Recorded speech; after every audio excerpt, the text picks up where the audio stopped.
Guys आज हम जा रहे हैं आज आपण चाललोय गणपतीचं बुकिंग करायला, बट ते जे शॉप आहे ते शिफ्ट झालेलं आहे दुसरीकडे. सो त्यांनी एक आपल्याला एक मॅप दिलेला आहे, तर त्या मॅपने आपण जर ॲडव्हेंचर टाईप करून जाणार आहोत. बघूयात आता मॅप कसा आहे, कुठे येते आम्हाला काहीच माहिती नाही आहे, पण आम्ही दरवर्षी त्यांच्याकडूनच बुक करतो. So let's check it.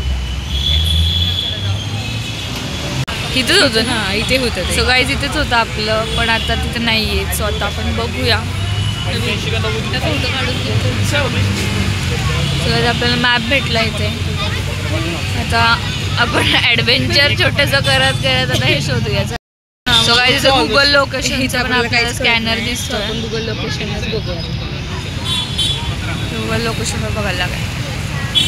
हां ते वाटतं मेरा साबुन स्लो है. आपल्याला लोकेशन भेटलं स्कॅन करून. आपण जाऊया. आपल्याला माहित नाही लोकेशन, आपण लोकेशन शोधत जाऊ. मॅपवरती शोधतो. बघूया टुबेशने त्या गेस दिलेले की ते समोरचं आहे तेच आहे, बट आमचा मॅपवरती विश्वास आहे टुब्यापेक्षा. सो आम्ही मॅपवरतीच बघणार.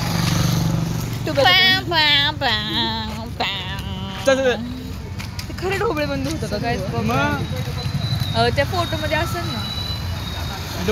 इकडून तिकडे जायचं ते बोलले. खूप सारे बघ गणेश काय हे जी वेल काय. अरे कहना क्या चाहते हो.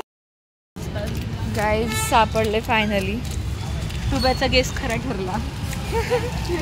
आणि ते चिखल वगैरे खूप आहे. आपण जाऊया कसं तरी. हे सगळं त्यांचं आहे का गाईज. आम्ही हे फायनली ओळखलं ह्या श्रीराम समर्थ जय रघुवीर समर्थवरून, कारण की बैठकीतले आहेत. सो आम्ही ओळखलं.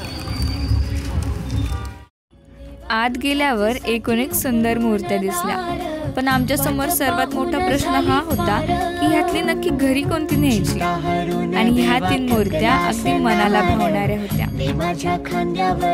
पहिली मूर्ती इको फ्रेंडली, महाराष्ट्राच्या मातीने बनलेली.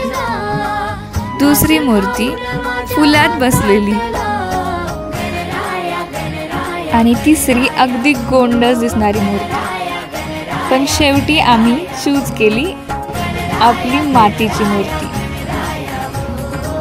मातीची मूर्ती तर चूज केली, पण आमच्या प्लॅन डेकोरेशनला ती शोभणारी नव्हती. मग आम्ही ऐन टायमाला डिसिजन चेंज करून कोणतं डेकोरेशन केलं हे बघण्यासाठी लाईक आणि सबस्क्राईब टू अवर चॅनल.